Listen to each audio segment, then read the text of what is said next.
Hello, everybody. Wanted to do the final post video about real estate and some of the wonderful tax abilities that we have through real estate. So today, to conclude this series, I want to talk about what is called a DST, or a Delaware Statutory Trust. So to do this, I just want to do a quick share of my screen.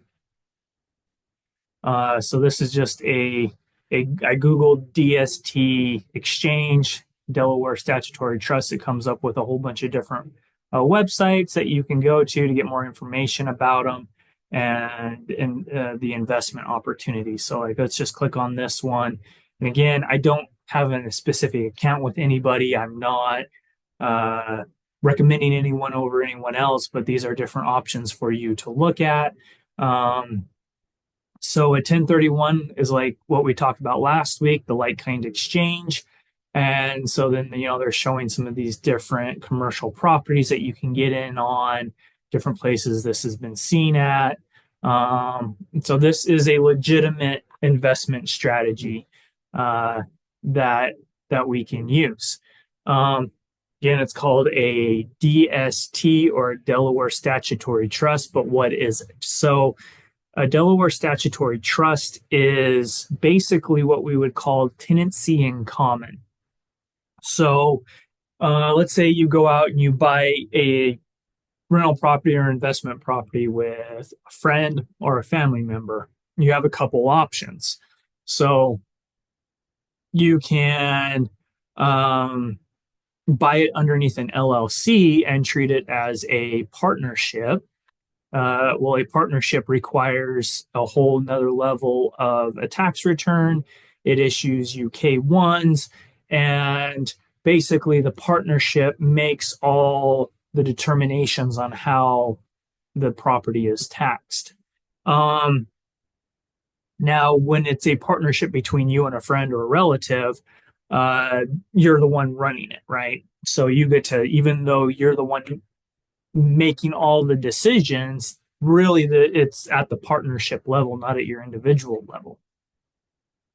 So we have this thing called a tenancy in common, where you don't buy it underneath an LLC, just you and your friend buy the property as the owners. Well, when you do this, you basically take the rental property, cut it in half, and each of you own 50-50 of the property. And you report 50% of the activity on your own tax return. And so you are able to take different tax stances on the way you are handling things. Now, there should be contracts in place and different things that help with the structure of these things, but this would allow you to file a rental property without having that higher level of tax return, the partnership level. And so you can very easily do that. A DST is kind of taking that to the next level. So instead of having just one other partner where you're 50-50 owners, or whatever your percentage is in the partnership, in the tenancy in common, basically you have a tenancy in common with a lot of investors. So you would have like 100 or 1,000 investors coming together to own large real estate. And then you would own your 10% or 5% share of that particular venture. Now, in order for these things to work, there has to be somebody managing them. So a management company comes in and they start the DST, and then they offer investments into the DST. And so what happens is you're going to have this management group that comes in, buys, let's say, a large apartment complex, and let's say it's $1 million purchase. So they are looking for investors with a $10,000 minimum buy-in.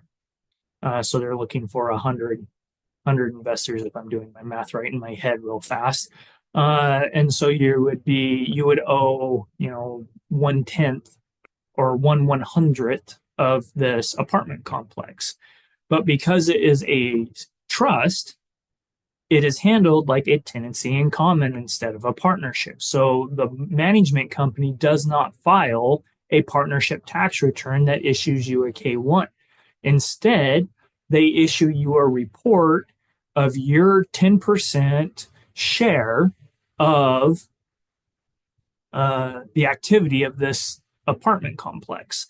And so every month you get your ownership percentage share of the profit passed to you, just like you would if you owned a property with one other person. And then you get your rental profit, and then you get your a printout of P&L of your share of the rent income and your share of the expenses that were used to maintain this property. But what you're able to do is you're able to take that and report it on your personal 1040 as though you own this entire piece of property yourself. So when these are done correctly, you will also get a cost segregation. So the management company will pay for the initiation of this thing, the cost segregation study, and you will get your share of the cost segregation. Because this is handled as though you own a tenancy in common in a real piece of property, it's reported on Schedule E as a regular rental activity. And because of the nature of these things, you are able to do 1031 like-kind exchanges on these things. So you get to take all the benefits without having the headache and homework of being the one that actually has to flip property. So these things are bought and sold on these websites, like a marketplace exchange. So you could sell a physical real property that you own, your rental property, like kind exchange it into a DST. Now, the downside of DSTs is you're not going to get a mortgage on one. So if you go out and you buy a real piece of property, you're going to be able to secure a mortgage or a loan that is collateralized by the actual real estate that you are buying. Because you are buying as an investor within an investment group, you will not be able to secure the same type of financing to buy into these DSTs. So you have to be able to come up with the money some other way and buy into these things. So one of the ways is to do a 1031 from real property into a DST. Then you're able to take your cost segregation, you get your rental income, take your depreciation, and then in 5 years, when you've used up the majority of your depreciation through the cost segregation that they've provided, you then go back into the exchange and do another 1031 like kind of exchange, and you sell that property and buy another DST within the exchange that you have been working through. So this is a great way for you to get the benefits of the tax savings through the preferential real estate codes and for tax codes, while not having to do the actual homework of buying and selling property physically with a real estate agent, sourcing property, trying to meet the 1031 limitations on the 90 days and 120-day rules in order to buy and sell property under a like-kind exchange. Really makes it a lot easier to run these types of investments and get all the tax savings benefits while also still being cash flow, getting your cash flow investment from the actual ownership in these investment groups. So just something to take a look at as an example of a way to not be as involved in your property management while still being able to take the tax saving structures available within real estate ownership. Now, you do have to take into account, as we talked about at the very beginning of this real estate segment, that there is active and passive income, and you cannot deduct passive losses against other active income. So it's very difficult to claim that these DSTs are active when you're pretty much not doing anything. You are literally buying and selling these like you're on an E-Trade stock market account. I mean, you do have actual ownership, so you could drive out and see your piece of property that you've bought, but you're not the manager on it. You are not the one making the decisions. You're not the one putting in any time to manage contractors or anything. So it's very difficult to claim these things as active. I'm not saying it's impossible, but it's difficult.